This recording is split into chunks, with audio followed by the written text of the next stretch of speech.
Mira, fila 2 hay un lugar. Hola.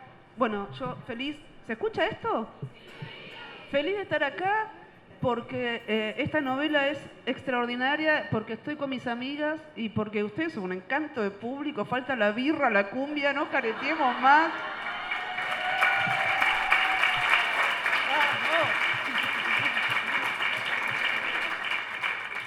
Bueno, creo que, no sé si va a estar muy en armonía con el espíritu festivo, pero yo escribí un manifiesto para presentar Miseria. Vos estás muy de manifiesto, querida, así que muy bien. Sí, estoy todo lo de manifiesto que puedo.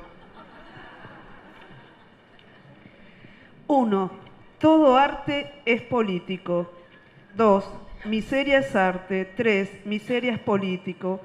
Toda literatura trabaja con la lengua.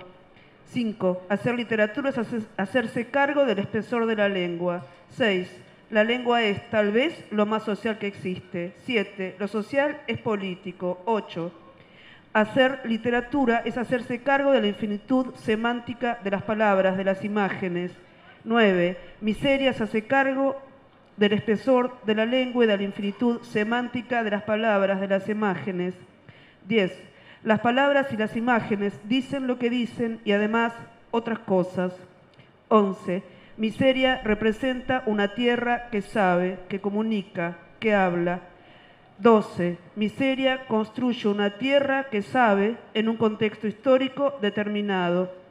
No existe arte ni literatura fuera de un contexto histórico determinado. 14. Cuando el escritor escribe algo de su subjetividad cae. Cuando la escritora escribe, la atraviesa un río. 16. Es el río de la lengua, de las imágenes, un río social.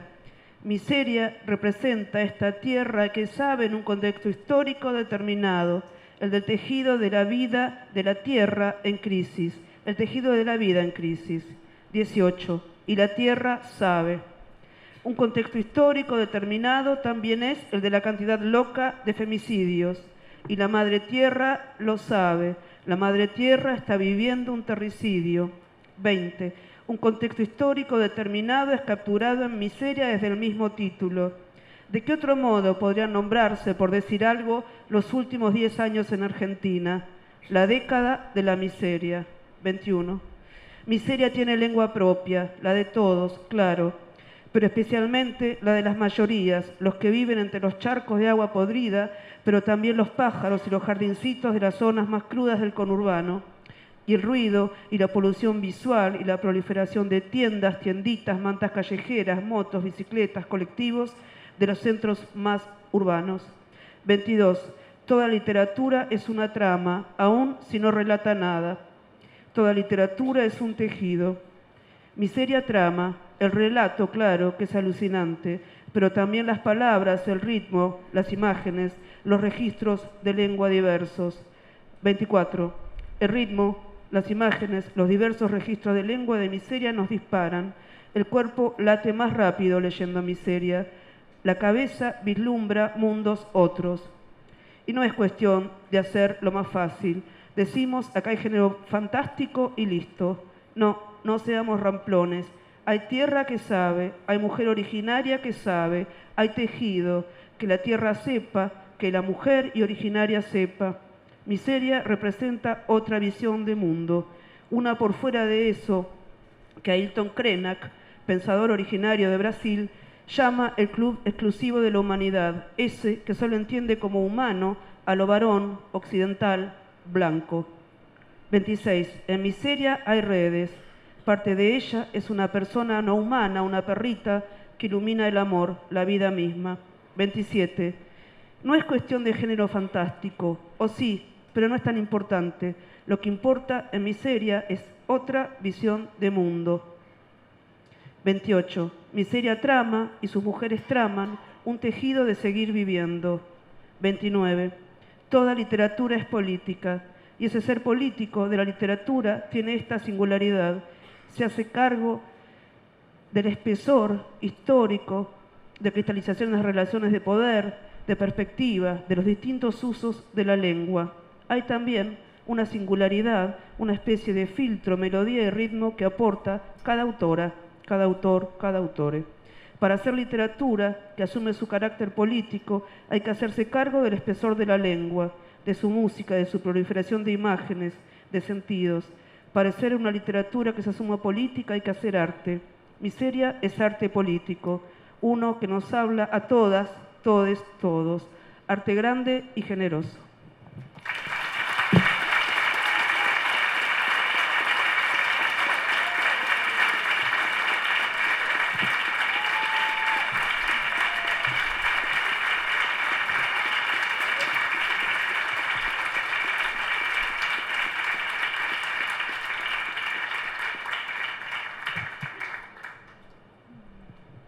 ¿Cómo seguimos? Bueno, bueno, buenas tardes. También muy contenta de estar presentando el libro de mi querida amiga Dolores Reyes con otra querida amiga que es Gaby. A mí me toca la parte de hacer hablar a la autora, lo cual no va a ser difícil porque es bastante parlanchina. Pero primero voy a leer una cosita muy breve y después empezamos a charlar algunas cosas del libro. Y bueno, voy a retomar una de las ideas del manifiesto que acaba de leer Gaby, que es esto de, para hacer una literatura que se asume política, hay que hacer arte. Me parece una idea muy fuerte, de entre todas las ideas muy buenas de lo que leyó Gaby, porque a veces pasa con libros como Cometierra y como Miseria, que tienen temáticas tan urgentes que un poco el tema se morfa la escritura. Se lleva puesto el trabajo concreto de la escritora, las búsquedas, la exploración del lenguaje, la materia de la lengua, que es lo que en definitiva hace a un libro interesante, más interesante que otros, particular, memorable, como son las dos novelas de Dolores. Y si bien entiendo y comparto que tanto Cometierra como Miseria, como en Cometierra como en Miseria, el tema no es menor, sino más bien todo lo contrario, también me parece injusto no conversar de la escritura que sostiene ese tema, de las lecturas que hubo antes y durante la escritura. Dolores es una de las lectoras más inquietas y más voraces que yo conozco. Y también me gustaría hablar de esto de pensar un proyecto de escritura a largo plazo.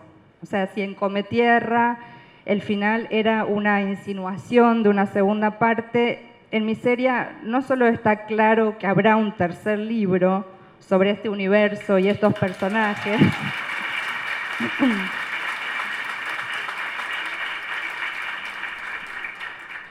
sino que Dolores, con mucha destreza, va plantando pistas, interrogantes, es como una Gretel, dejando miguitas a lo largo de la novela, que ya no son simples insinuaciones ni promesas, sino diría que es un pacto con sus lectores, que por eso acaban de aplaudir, una especie de tranquilos, que ya estoy escribiendo la tercera parte.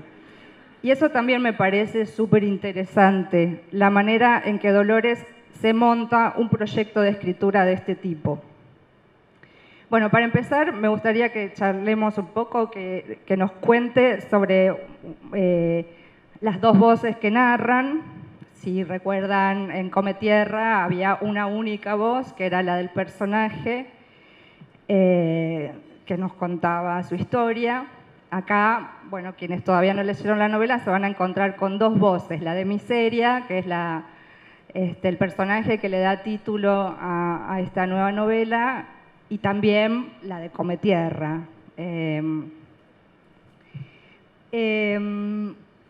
Bueno, y algo que me parece que era muy difícil de hacer y que sin embargo se logra inmediatamente, es que esas dos voces que son muy parecidas, los personajes son chicas de casi la misma edad, con casi la misma historia familiar, vincular, barrial, pero Dolores logra tocar notas distintas en cada voz.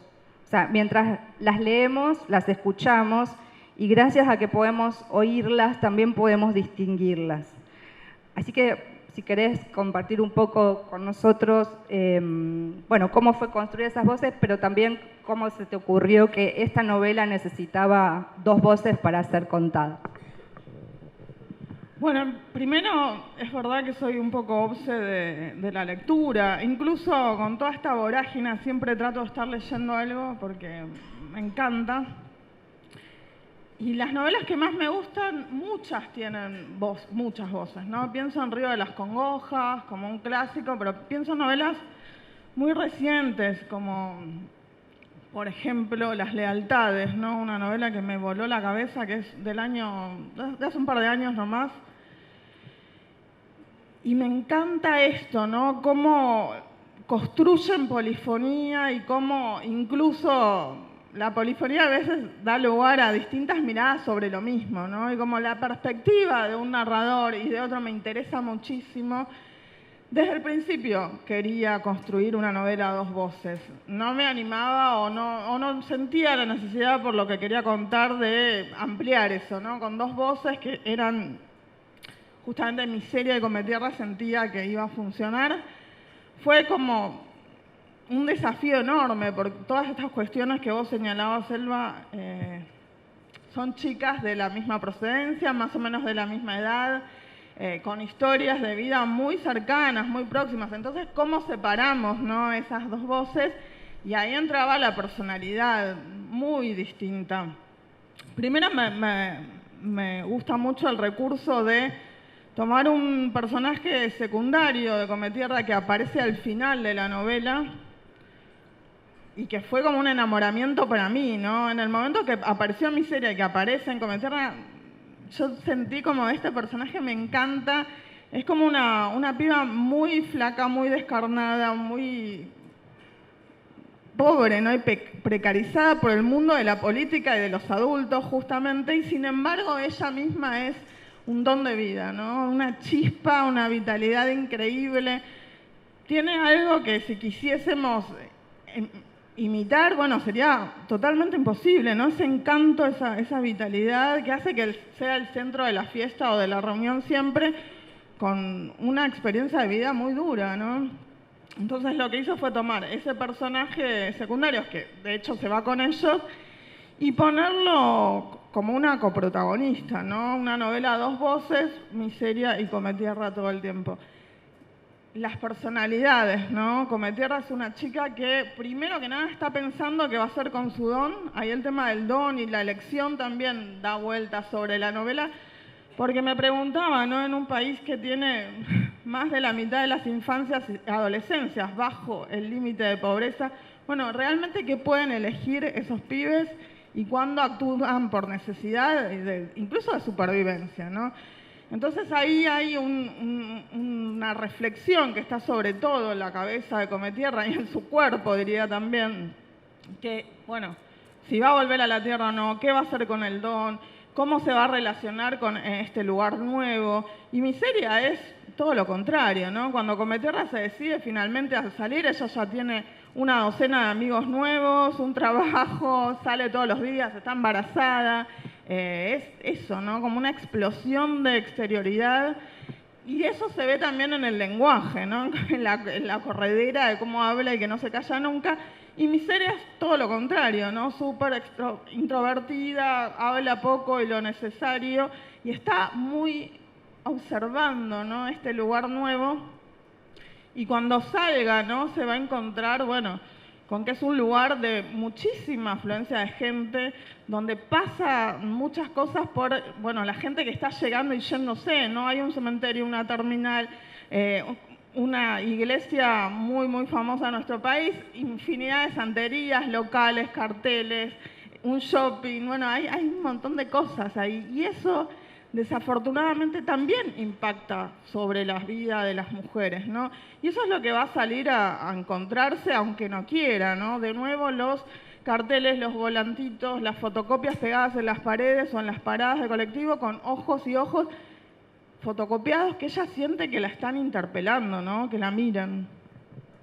Sí, otra cosa que también me parece que es súper destacable de este libro como del anterior, es que, o sea, Dolores trabaja con con ese lenguaje que nos puede resultar muy familiar, sobre todo, bueno, quienes son profesores o tienen un contacto, o padres, madres que tienen contacto directo con los adolescentes, con personas de la edad de los personajes. Y digo, eso podría ser hasta, bueno, incorporo esto porque le aporta verosimilitud, ponele al relato. Pero me parece que el gran acierto, y eso, digo, podría ser peligroso en el sentido de que la novela podría envejecer rápidamente, ¿no? Dentro de unos años. Pero me parece que el gran trabajo que hace Dolores es que toma ese slang, esa jerga, y lo convierte en una poética, que es la poética del libro. Y bueno, eso me parece un trabajo hermoso que hiciste. Primero me gusta mucho esto de tomar, bueno, perspectivas particulares, ¿no? Yo sabía que desde Cometierra que iba a narrar historias que tenían que ver con violencias, entre ellas destacadamente la violencia machista o las violencias que sufrimos las mujeres en general. Hay violencia obstétrica también, ¿no? En esta segunda novela, que era algo que me problematizaba un montón. Y el tema de las perspectivas me parecía fundamental, ¿no? Entonces traté de anclar los personajes en territorios donde esto es un flagelo sumado a lo que es la violencia incluso de la precarización de las vidas, ¿no? Y me parecía totalmente prejuicioso pensar que no se puede construir belleza con lo que se llaman los sociolectos bajos o periféricos. Siempre me causa mucha risa, ¿no? Como hay gente que lee que traspolo así como un lenguaje que no hay belleza, ¿no? En ese lenguaje. Me parece tan terrible, ¿no? Hay una materia que se recorta y que es muy creativa además, ¿no? Porque los pibes en particular en esa edad están creando, bueno, sus propios términos todo el tiempo, ¿no? Y los combinan y buscan musicalidad muchas veces, y eso a mí me encanta, ¿no? De hecho, cuando escribía muchas veces iba a la cocina de la escuela, la 41 de Podestá, donde todo esto empezó de alguna manera, y escuchaba a las cocineras hablar entre ellas cosas que no tenían nada que ver, o a los pibes mismos, ¿no? Ahí hablando entre ellos, y me guardaba cosas, ¿no? Que me parecían como joyitas, ¿no? Y después las ponía a funcionar en tramas y en historias que no tenían nada que ver, ¿no? Pero pienso que una novela es trama, ¿no? Y es un pararte en el mundo y querer contar una historia por algo que te conmociona a vos primero, pero también es un trabajo con la lengua y es un estado particular de lengua. Y bueno, en Miseria lo logro o lo intento con estas dos voces, ¿no?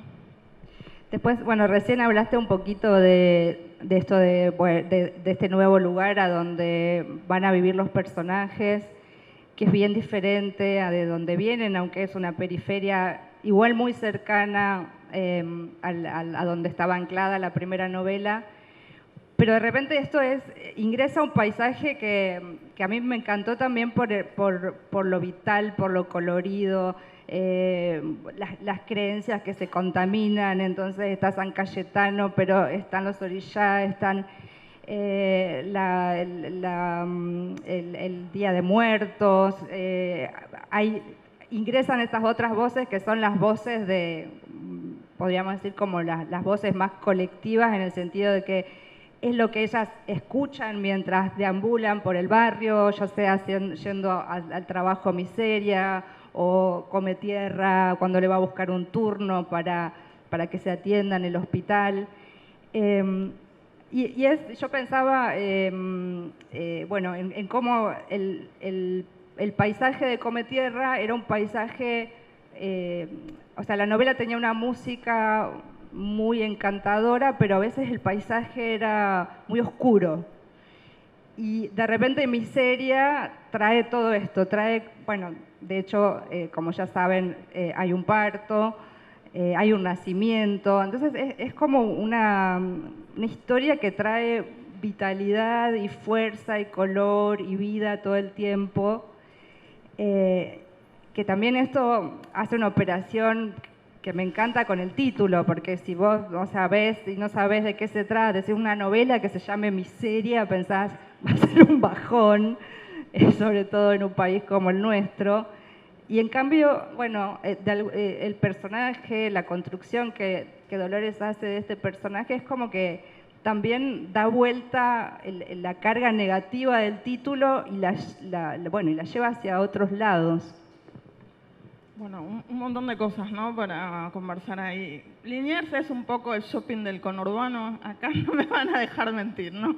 Vamos, incluso los profes, las maestras, vamos a comprar de todo ahí, porque están los mayoristas de librería, pero están los mayoristas de saumerios, ¿no?, donde Miseria va a trabajar en uno.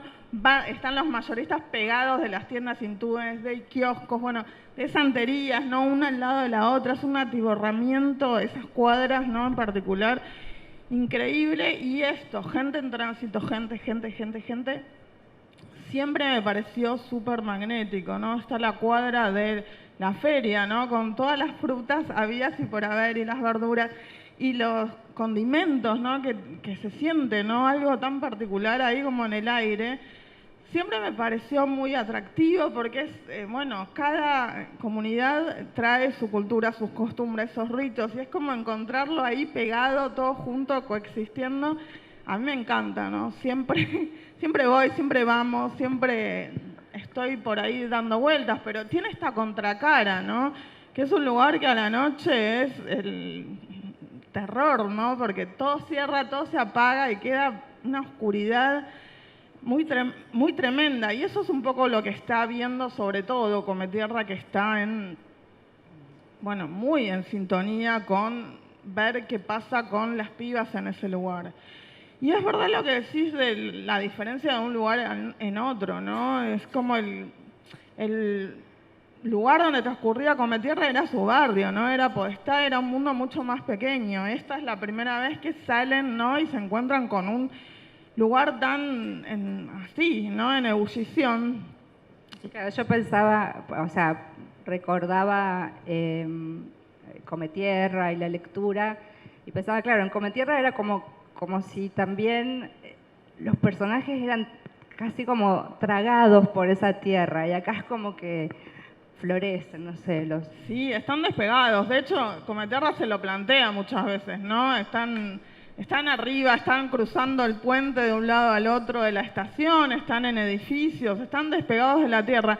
A ella por momentos eso le gusta, ¿no? No quiere relacionarse desde el vamos con la tierra. Pero bueno, la realidad también la va a ir de alguna forma acorralando, y ella es como que hay un llamado y ella lo siente, ¿no? Me pongo medio católica, pero es un poco así. Hay un llamado de la tierra y ella lo va sintiendo, ¿no? Y de la gente que busca y de las pibas, ¿no? Hay un juego con los ojos, hay un ojo en la tapa, pero hay otros ojos, ¿no?, que son los ojos castaños y negros que atraviesan toda la novela, ¿no? Los ojos que pueden ser de tantas chicas, y eso es lo que la va a ir, ¿no?, tironeando todo el tiempo hacia una decisión, ¿no? Y bueno, ahí se va a abismar un poco la novela también, ¿no? Otra cosa que es flashera de la novela y que es, a mi criterio, con lo que le construiste toda esa luz que tiene, que es una novela muy luminosa, además de oscura, es cómo se trama la resistencia, ¿no?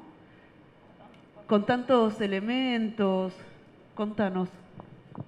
Bueno, a ver, Cometierra en una novela, en este sentido, más los afectos, ¿no?, eran mucho más cercanos, eran un poco el Walter y Cometierra, y no había demasiado más, ¿no? Quien llegaba abandonaba también, se iba, a veces por miedo, a veces por ignorancia, a veces por otras cuestiones, ¿no? Pero acá el universo se arma, y cuando Cometierra en particular va a tener un sueño que es muy tremendo, en eso se parece mucho a mí, ¿no? Soñar cosas que son como increíbles y nefastas, y entonces por eso va a salir a buscar a esa calle, ¿no? A esa calle nueva, a ese mercado nuevo, a esos tránsitos nuevos, bueno, una mujer que sepa, ¿no? Y se va a encontrar con alguna forma el run run y el voceo, ¿no? El secreto entre una boca de mujer, un oído, una experiencia que no es la de la universidad, ni es la de las instituciones, sino que es, bueno, la experiencia de las mujeres, lo que en realidad se transmitió de mujer a mujer, de mano a mano, de boca a oído por tanto tiempo, ¿no? Por años, ¿no? Lo que es el saber tradicional en muchos aspectos.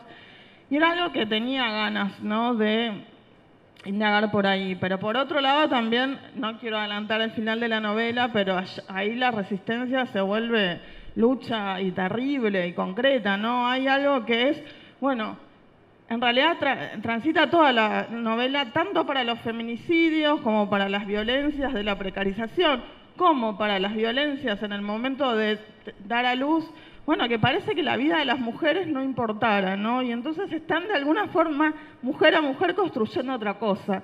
Y eso se ve, ¿no? Y va a ir apareciendo. Me interesaba no meter ahí mi propia experiencia, ¿no? Que es muy distinta, ¿no? Quería que lo transitaran los personajes en particular, Cometierra, con su propia mirada. Y también, ahora que hablaste de los personajes, o sea, la novela está muy sostenida por personajes femeninos, o sea, ya Cometierra, Miseria, Tina, que es un personaje nuevo que aparece, que es la amiga de Miseria, que me encanta, que bueno, es una mina más grande, las chicas, las de pelo arcoíris, bueno, aparecen muchos otros personajes nuevos, muchos femeninos, pero también, por ejemplo, personajes que ya vienen de la novela anterior, como la seño Ana, que también es un personaje que a mí me encanta desde Cometierra, y acá por suerte aparece más, aparece más en los sueños, pero también me gustó que, bueno, de repente en la otra novela el personaje era la maestra, la seño Ana es la maestra, era un personaje como las maestras que todos hemos tenido alguna vez, buena y dulce. Y acá no, acá la señora Ana se empieza a poner bastante densa también y a reclamar me gustó también que apareciera ese trabajo de transformación de personajes que ya conocíamos. De hecho, los mismos personajes, por ejemplo, el Walter, que lo conocimos ahí jugando a la Play todo el día, ya ahora va a tener un hijo, tiene un trabajo. Bueno, aparece otra cuestión por la que él se tiene que preocupar y ocupar, vas viendo crecer a los personajes, que eso también me parece precioso de esto, de que haya una segunda novela que vuelva a traer ese mundo. Y también aparecen, digo, así como todo esto que estuvimos hablando hasta recién, de lo femenino, como sororo, como sostén, como transmisión de saberes ancestrales, pero también pones en dos personajes femeninos de la novela mucha crueldad y mucha maldad y algo muy siniestro en el personaje de la tía y en un personaje nuevo que es el de Madame. Y también me pareció, me encantó que no fuera complaciente la novela con los personajes femeninos. No, de hecho, de alguna manera, Cometierra también va a ir descubriendo que en este nuevo lugar, que es también como le dice su amiga, es una suerte de capitán nacional de las videntes. Bueno, no todas las mujeres que tienen un don o que tienen poderes lo ponen al servicio de ayudar a los demás, ni son solidarias, ni sororas, ni mucho menos, ¿no? Juego mucho con los distintos tipos de magia que fui encontrando, ¿no? El Liniers de un lado y del otro, y ahí muy pegadito a la General Paz, que es, bueno, una sobreabundancia, ¿no? Siempre que voy a caminar por ahí me llevo 12 volantitos, ¿no? Muy chiquititos de vidente, de gente que hace trabajo. Me encanta que ahora, al último tiempo, los hacen diversos y ponen unión de parejas de distinto género y trans y esto. Se van ayornando también, muy bien. Sí. Hay adivinos diversos, hay cimarrones, indígenas, esto, adivino ancestral, tales. Me parece alucinante esto, ¿no? Como no quedan ajenos, ¿no?, a lo que pasa al mundo, hasta estos supuestos adivinos que son marginales. Pero bueno, ahí también, ¿no?, está la mirada de Miseria, que tiene algo muy en claro. Todas estas son chantas, va a decir, ¿no? Hay un montón de gente chanta que engaña a otra, y también hay gente que realmente tiene poderes y los utiliza para cosas oscurísimas, ¿no? Están un poquito esto, ¿no? Jugando o empezando a meterse con lo que sería la magia negra. Y en realidad la magia que está al servicio, ¿no? de fines terribles, y esto se lo va a encontrar como tierra de la peor forma posible, ¿no? No me voy a adelantar demasiado, pero es también parte del aprendizaje que va a tener en esta novela. Sí, también otra idea que me parece fuerte e interesante es esto, digo, además si lo llevo al plano de lo artístico y de la escritura, que siempre es una discusión, esto de que Miseria, desde en la primera página aparece, o sea, quien abre la novela es el personaje de Miseria, y ella ve algo que es, ella dice, come tierra, acá tu don es oro. Y me parece, muchas veces hablamos de no, porque el arte, el dinero y el arte como que parecen estar siempre peleados. Y acá también hay una cosa, una bajada concreta de parte de, sobre todo de Miseria, que finalmente, bueno, la termina convenciendo a ella, a ver, estamos pasándola mal económicamente, ¿verdad? Y esto que vos haces, además de hacerle bien a otra gente o de ayudar a otra gente, es algo que nos puede dar de comer. Y me parece muy poderosa esa idea también dentro de una novela así. Sí, bueno, Miseria es claramente una piba que la sufrió más, ¿no? Junto a su madre, que es un personaje que me gusta también, que está muy periférico, pero bueno, empieza a aparecer un poquito más. O sea, la sufrieron un montón. Ella en un momento va a decir, bueno, mamá, estoy bien, tengo amigos, casa y agua, ¿no? Pensar que en mi distrito, 3 de febrero, hay un montón de pibas que no tienen agua, nunca tuvieron agua corriente en su vida, ¿no? Algo que desafortunadamente continúa hasta hoy, gobierne quien gobierne. Entonces, a veces me gusta también pensar cosas que damos por tan dadas, ¿no? Y tan cómodas y ponerlas ahí en un personaje a funcionar. Por supuesto que no va a tener una misión idealizada de absolutamente nada, ¿no? Esto nos puede servir y vamos a estar mejor y además sí está un poco la mirada como de enamorada que tiene con su amiga, ¿no? Ella la ve como la mejor vidente de todas y quiere chapear y ponerla a todo trapo, ¿no? Ahí a atender. Es una mirada muy fresca también, muy ingenua, pero muy vital. Y tiene esta ingenuidad, pero que a la vez está muy parada sobre la tierra, que me encanta. Y me quedó algo pendiente de la pregunta anterior, ¿no? De la tía, ¿no? Que es también un personaje... Qué interesante, ¿no? Por más que aparece siempre en un capítulo, pero te deja como en shock. Y está esto que no quería tener hijos, ¿no? Y ahí yo le pongo a funcionar a un familiar que teníamos, bastante turbio, ¿no? Bastante siniestro. Esto, ¿no? Que nos daba miedo, incluso mi hermano se ríe cuando éramos chicos. Y bueno, del lenguaje de ella construyó mucho con el lenguaje y con lo que hace la tía, ¿no? Que es, bueno, esto, un familiar, a veces pensamos que un familiar es siempre una figura de cariño, de afecto, de contención. Sabemos que eso no es así, ¿no? Entonces, Yani, despertate, por favor. Sabemos que esto no es así, a veces es todo lo contrario, ¿no? O me da para jugar también con esto, con decir, bueno, hay una intriga, hay alguien que se está secreteando o fugando o está enfermo o está en una, ¿no? ¿Y qué pasa ahí? ¿Cómo interviene esa tía que la quería traer de alguna forma que no se borrara del todo? Sí, es un personaje que también me gusta, el de la tía, aunque es mala,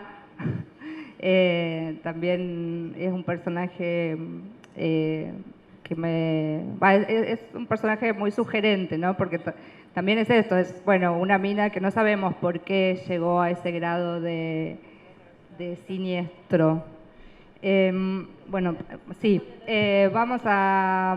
porque la idea es que si hay preguntas del público las puedan hacer también, y sobre todo queremos escuchar un ratito a Dolores y que escuchemos unos fragmentos de la novela. No venís al baile después, te aviso. Bueno,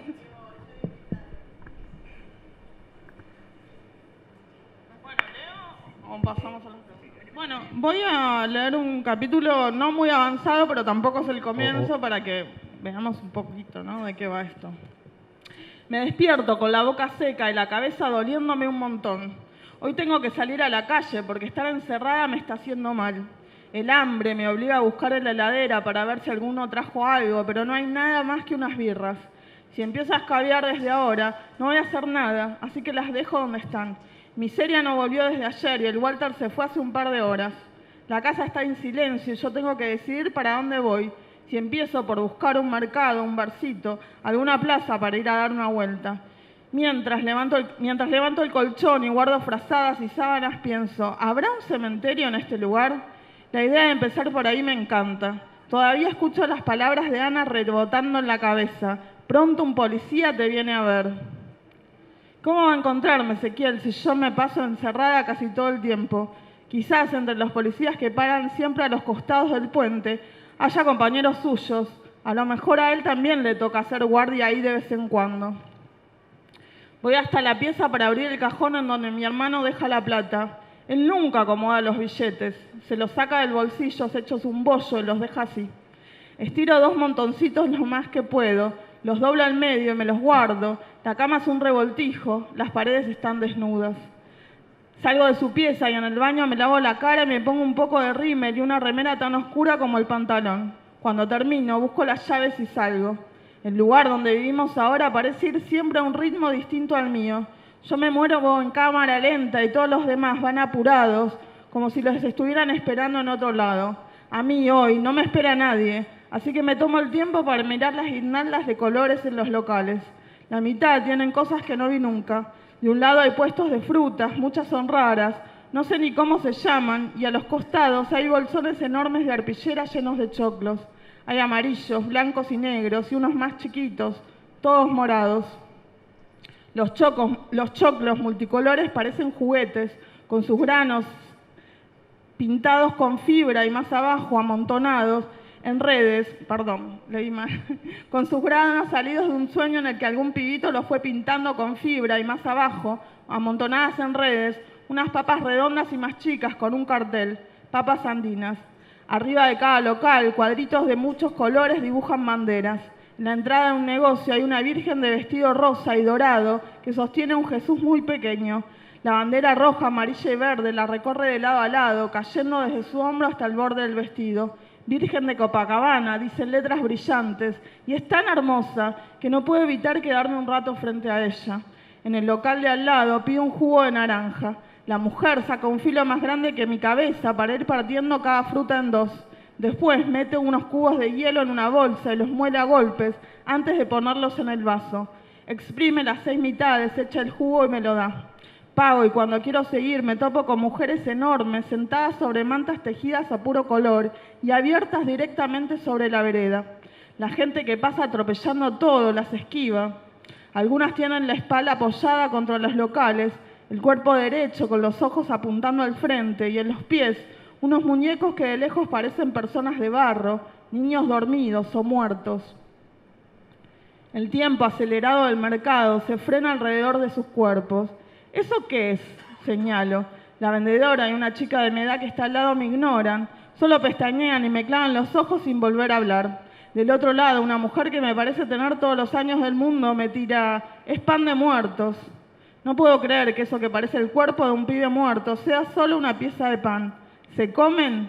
Las 2 mujeres más jóvenes suspiran fastidiadas y la vieja, sentada ella también sobre una manta de muchos colores, me explica. Son para pedir abundancia. Acá ustedes no saben nada, por eso les va tan mal. Inspira y larga lento el aire.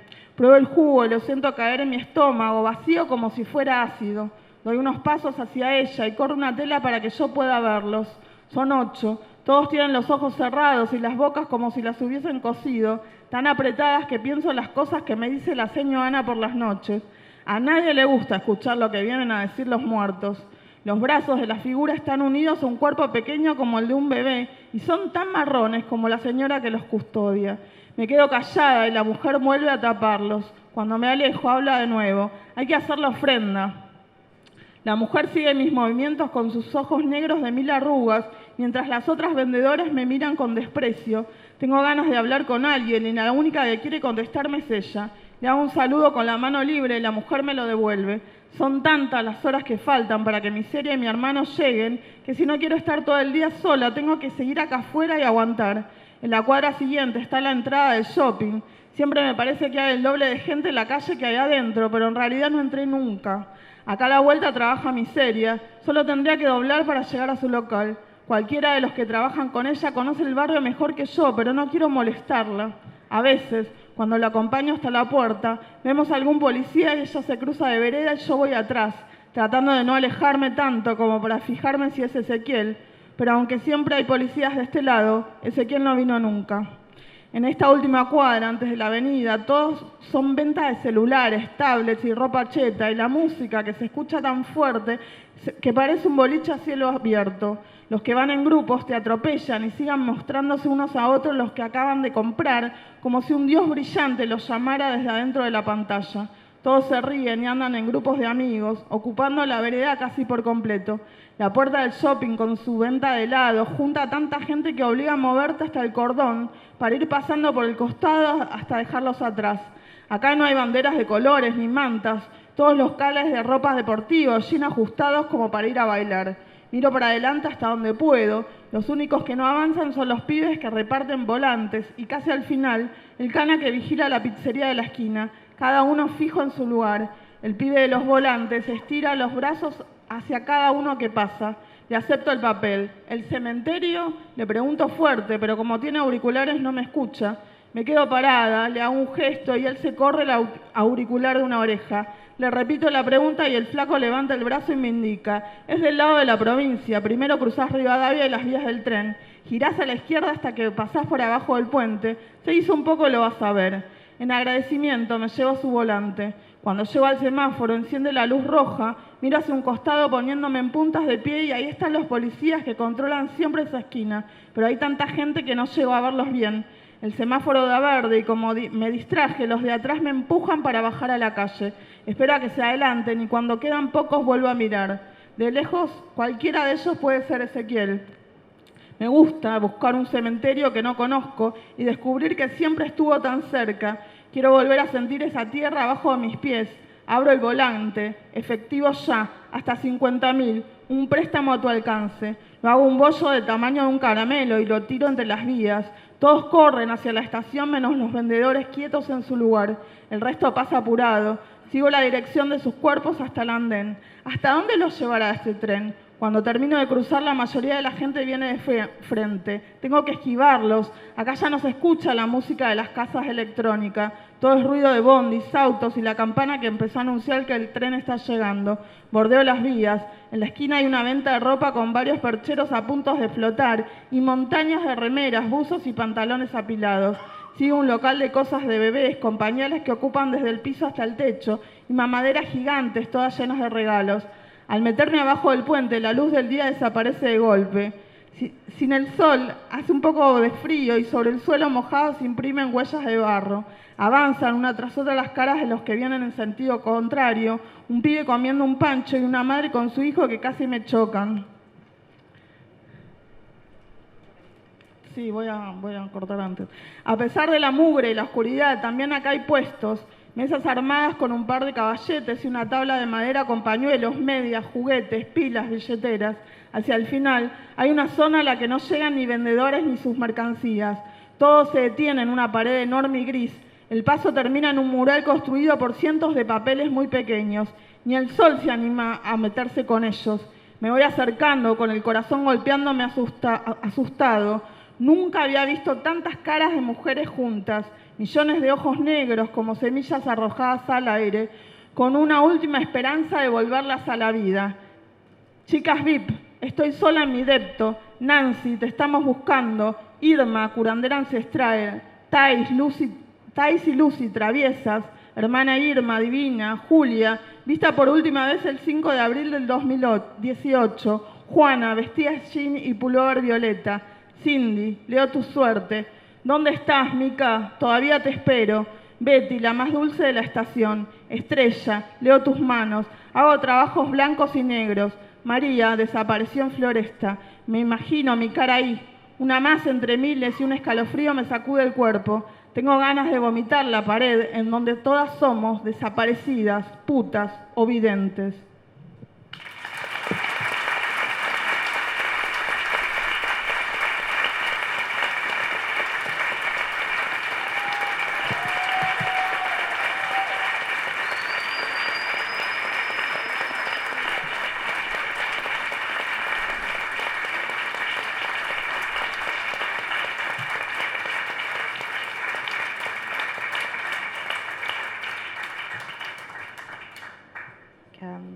queda un ratito para un par de preguntas, si alguien tiene ganas de preguntarle algo a Dolo.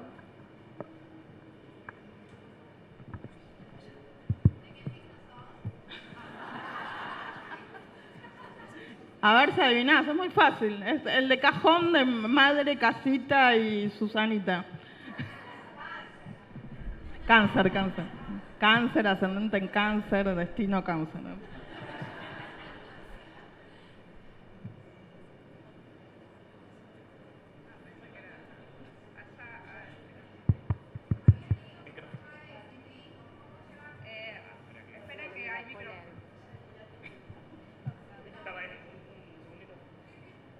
Bueno, creo que voy a hacer la misma pregunta. ¿Cómo es escribir siendo madre de 7 hijos? ¿Cómo tenés tiempo para leer?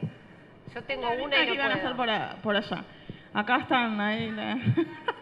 Bueno, primero les agradezco a Reina y a Eva sobre todo, que son las que paran ahí en mi casa, ¿no? Cuando me voy de viaje, que eso es fundamental, ¿no? Nosotros somos autogestivos 100%. Pude escribir con 7 hijos, no pude escribir con ningún padre ni marido, así que es todo un dato.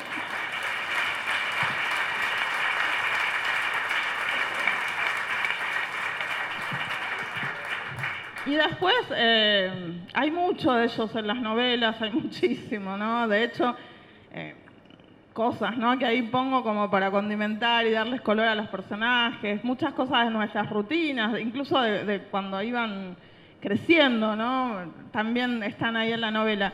Y después sí es difícil, ¿no? Me tengo que levantar súper temprano, hoy seguramente habrán quedado platos que no se llegaron a lavar y ese tipo de cosas, porque bueno, hay que robar tiempo cuando no se lo tiene, y razones para no escribir tengo 10 millones. Escribo porque quiero y le pongo y busco el momento, ¿no? Para hacerlo. Es difícil.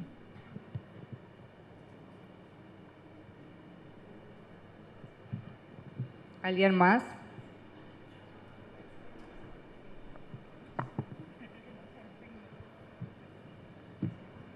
No, solo quería saber si tenías otros proyectos en mente. Sí, estoy escribiendo otras cosas. De hecho, entre Cometierra y Miseria también escribí cuentos y trabajos y cosas que salieron publicadas en antologías o que se pueden ver online. Pero tengo un libro de cuentos al que le tengo mucho cariño y que tiene ahí unos cuentos que me gustan un montón y que en algún momento terminaré, pero bueno, cuando estaba escribiendo Miseria es como que los tenía a la par, ¿no? Y un poco la ansiedad y las preguntas de cuándo salía la segunda parte hicieron que yo los dejara y me volcara a terminar Miseria. Y ahora estoy ahí, ¿no? Como escribiendo una novela incipiente y también, ¿no? De nuevo retomando los cuentos que a mí me encantan y que son, nada, otras historias, ¿no? Muy distintas.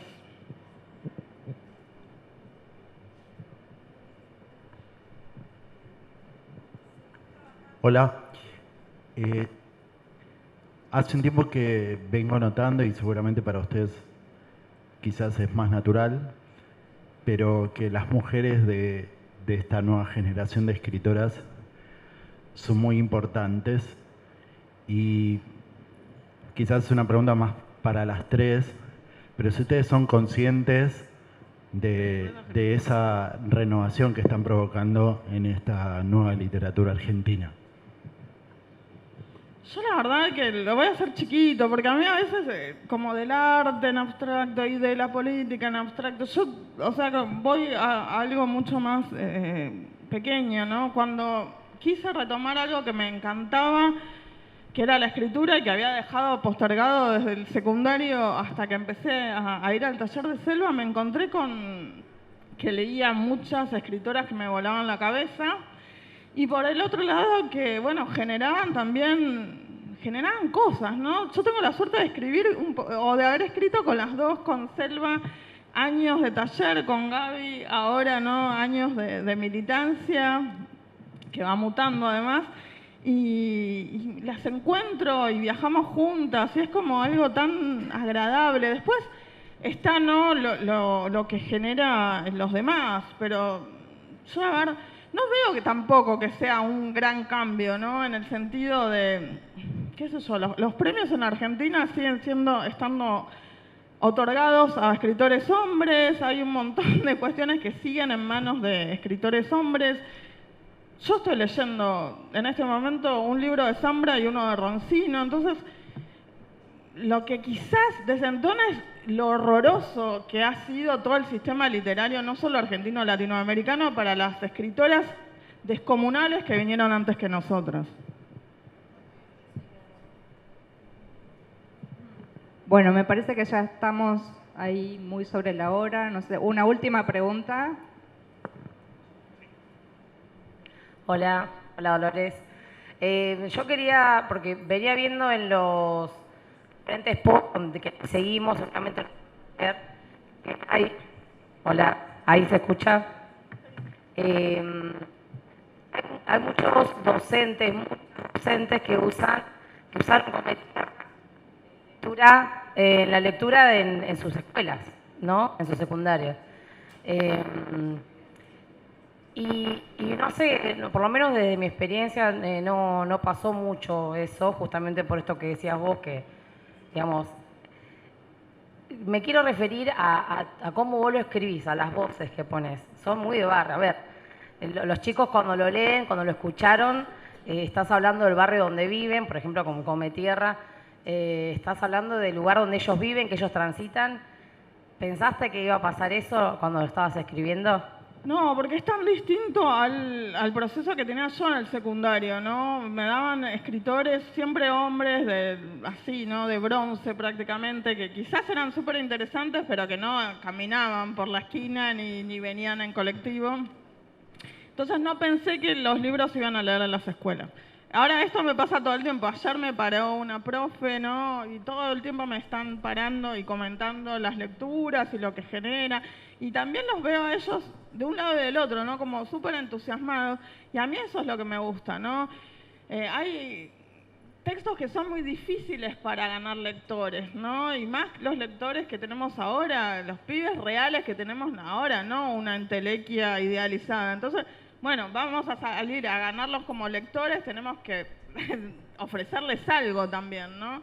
Entonces me gusta que esto llegue, por supuesto, ¿no? A los colegios, y me gusta que los pibes se enganchen con las historias, ¿no? A mí después me escriben y me dicen, un poco más me sopapean, ¿no?